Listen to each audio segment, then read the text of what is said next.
Amidst the joyous chatter, the Sultan's gaze lingered on the horizon where sunlight danced upon gentle waves. Yet hidden within the laughter was a single, silent fear. One crewman whose eyes darted nervously with every creak of the vessel. To the Sultan, the ocean promised adventure and glory. But to this trembling soul, it bore memories of storms and shipwrecks. As the ship set sail, courage was summoned, and destiny whispered, waiting beyond the tides. His name was Zion, noble in title, learned in mind, but utterly foreign to the motion of the sea. As the shoreline vanished behind them and waves began to rise like walls of water, his face drained of color. He trembled, his eyes wild with fear, and then he screamed, "We're going to die. The sea will take us all." His cries pierced the air. No soothing words, no comforting hands could calm the storm inside him. His fear became everyone's nightmare. 2 days, 2 nights. Zion didn't eat, didn't sleep. He sat hunched over, trapped in terror. The crew grew weary. The courtiers were frustrated. And the Sultan, once gleeful, now sat silent, eyes shadowed with worry. Should we turn back? He wondered. His torment has drowned our joy. Then an old man stepped forward, quiet, calm. A scholar named Idris, invited aboard as an observer. "Your Majesty," he bowed, "if you allow me to act freely without questions or interference, I believe I can end this suffering." The Sultan, desperate, nodded. "Do what you must. If you succeed, your reward shall be beyond measure." Idris walked to the deck. Zion was curled in fear, eyes wide with panic.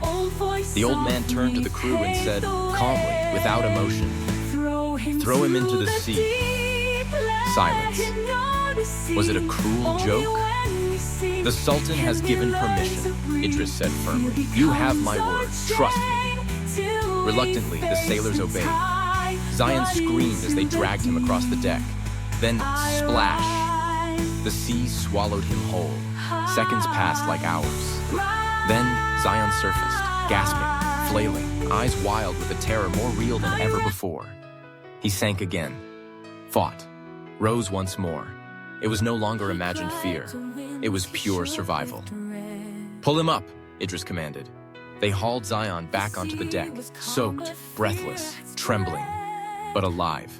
He lay on the floor, clutching the wood like a lifeline, whispering through gasps, "Thank God, solid wood."